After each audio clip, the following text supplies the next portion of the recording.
Welcome back. It's the Kovacs Report. It's time for a bit of DC love. We've got Absolute Superman #9. Now, I've been enjoying this book of recent times.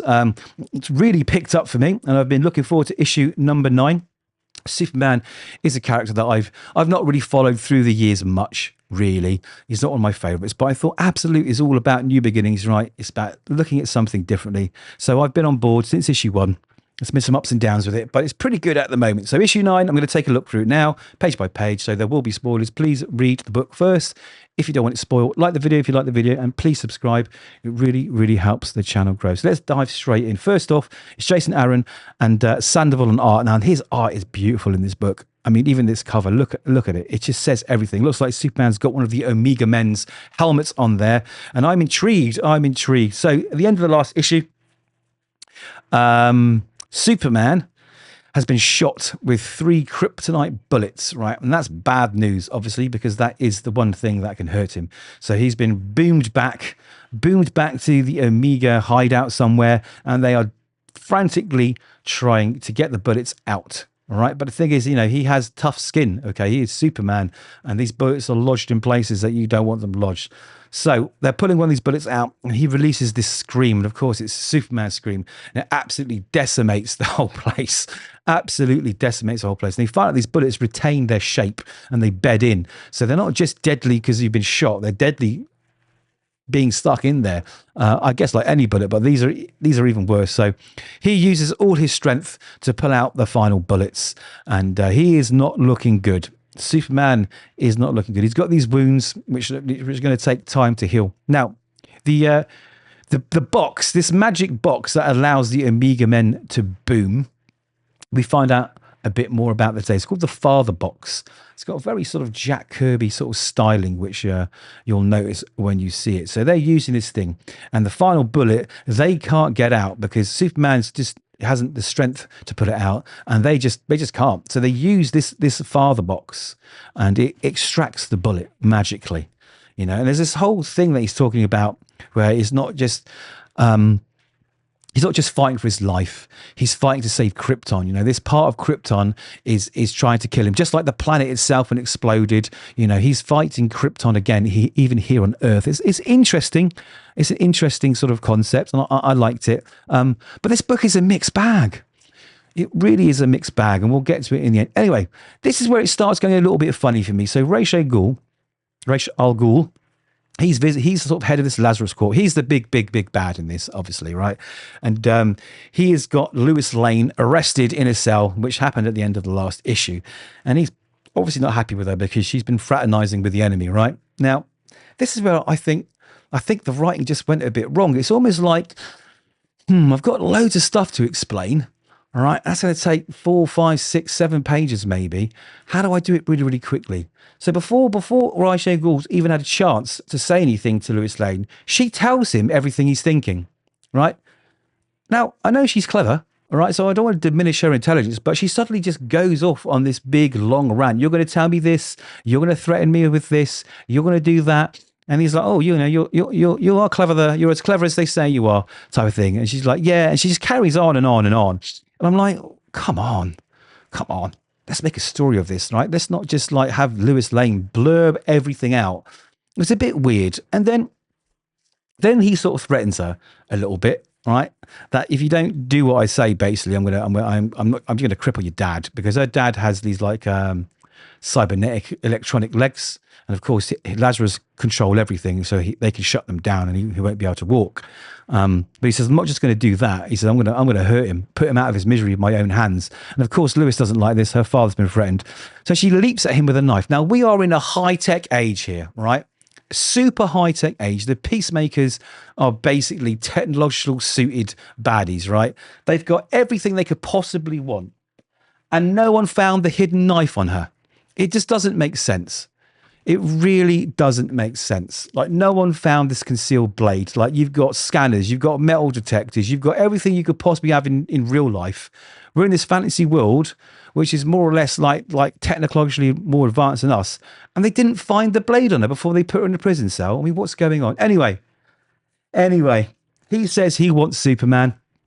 and you're going to deliver him to me. So that's where we leave that. Now, we are in Pakistan somewhere. There's a Lazarus Corp peacemaking embassy, and it's being attacked by the Omega Men and Superman. Of course, he's slightly weakened. He's got to be careful because his wounds will open again and he'll bleed. He's not at full capacity. So as they go in, the leader of the Omega Men, I've forgotten her name actually, she goes in there guns blazing, sword chopping, and she's there to kill these guys. They're not good people, but Superman gets in the way and says, no, don't you dare kill anyone. That's naughty, right? Otherwise, you're going to have me to deal with. And he suddenly turns all angry and all bad.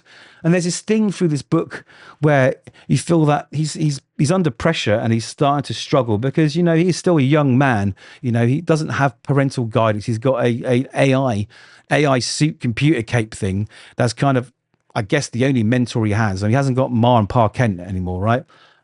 And you see he's struggling, and you do feel that throughout the whole book, but it just comes so quickly. It doesn't feel like there's this gradual build up. It just like suddenly he's really angry again. Suddenly can't deal with these things, but he gets really angry, like really angry. He's like, wait here, I'll go through the building. So he goes through the building and he kicks the crap out of all these people. He says, don't kill any of them, right? He says, don't kill anybody. But as you can see, they are falling from a multi-story building onto concrete. Are they not going to die, or is he gonna catch them all? But you don't see him catch them all, so it's a bit weird. Anyway, he blows up all their tanks after telling them to get out, and these two sort of mechanized, suited, armored dudes turn up, and they start trying to pull him to shreds. And so the only thing left is to do his solar flare to get out of it. Now, while that's happening, we discover that the box is bad, right? The box spoke to him while it was saving him essentially and told him things. Now, Sol, his AI computer cape spaceship thing, is saying you can't use it again. Don't use that thing. Be very careful. Don't get shot again because it's dangerous for that box to be anywhere near you, really. And they use this box to portal in and out, boom, in and out of places as well. So like the threat's high.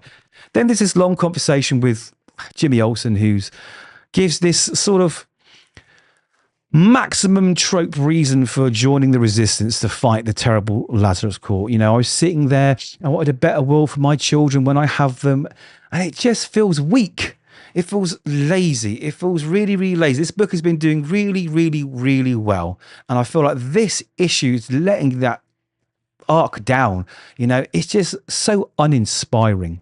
It's either that or, his family were killed or a child was killed or something. But like this is about absolute Superman, right? This is where we flip things on the head. We do things differently. Okay. So why such a sort of easy route to his motivations for being there? It should be something more important. It should be something else. Anyway, we get this whole sort of the world is, deconstructing. The peacemakers are taking over everything. They're beating up rioters, they call them, or terrorists when they're not. They're protesters. They're well within their right to voice their opinions about the treatment they're getting. So we're really built into this world. These peacekeepers are bad. And the head of the Omega Men, she just wants them dead. Like that's it. Her solution is they all have to die and we destroy everything they've ever done. That's the only way. And Superman and her start butting heads, right? Because they completely disagree, right? They believe that you have to take Lazarus down, but like you don't have to kill everybody. So he's starting to get more and more and more pissed off to the point where he just kind of, this rage and his anger sort of comes out of him when they're in trouble, decimating all these people. Now, I'm pretty sure those dudes must have died, right? Because there's lots of bodies on fire, which is going against this whole don't kill thing at the beginning of the book. So I'm not sure how this is all adding up. Anyway, it continues. So they break into this building, this Lazarus Corp, and they find some innocent people hung. Striking page, I'll give it that. It's always striking when you get sort of hung bodies in a comic book or a film, and it's actually pushing Superman over the edge, and he starts questioning whether or not his beliefs are right in the first place. Whether his morals are correct. And they all get angry. There's a panel here which I'm not sure what happens. So this Omega dude, she decides that she's going to shoot this peacekeeper, right? And then we jump a panel, boom. Now, I'm not sure if he grabbed them all and pulled them somewhere else, or they used the box, but suddenly they're kind of away from that. And you find out that he caught the bullet. You know, so that guy didn't die. He saved that guy's life, and he's out of harm's way for now. And he also said, I hesitated. You know, I hesitated. I'm starting to sort of lose my morals here. Anyway, again, they have this argument again about we need to track them down. We need to kill all of them. And they go, oh God, actually, hold on a minute, guys. We just boomed out of there, but we forgot Agent Alpha, which happens to be our good friend here, Jimmy Olsen. So he's been captured by Lazarus. We've got an angry Lois Lane interviewing him. She's slamming the table, telling him to spit it all out. And he makes a joke. He just makes a joke, calls a cucumber, and it just doesn't fit. The guy would be shitting himself. Let's be honest, right? Let's be honest. Jimmy Olsen or not, you know, he is the comic relief, I guess, in a lot of Superman books. But like, he'd be scared. We'd be making a joke about the Geneva Convention, making you know, jokes about getting a lawyer that's got good reviews. I don't know. This book just fell apart for me in this issue. And the thing is, there's some really interesting themes here. The theme is really interesting. The theme that's Superman. You know, this force for good. You know, the man that always does the right thing, that values life above everything, is doubting. He's doubting his motivation. He's doubting whether everyone has the right to live or not, good or bad. Now, that's the story here. That's what's interesting. But it just is drowned in all this other stuff. And it's just like, it could have been so much better. Anyway, it's not a terrible book. It really isn't by any means. I like where it's going. The art was as usual, beautiful, absolutely beautiful. But I don't know. I'm just not sure. I'm just not sure. Well, I'll tell you what, the best thing to do is this. Those are my thoughts. You guys let me know your thoughts, and we'll have a chat about it, because I'm just so conflicted about this book at the moment. Anyway, hopefully, after that ramble, I'll be seeing you in the next video. So until then, take care, read more comics, and I'll see you soon.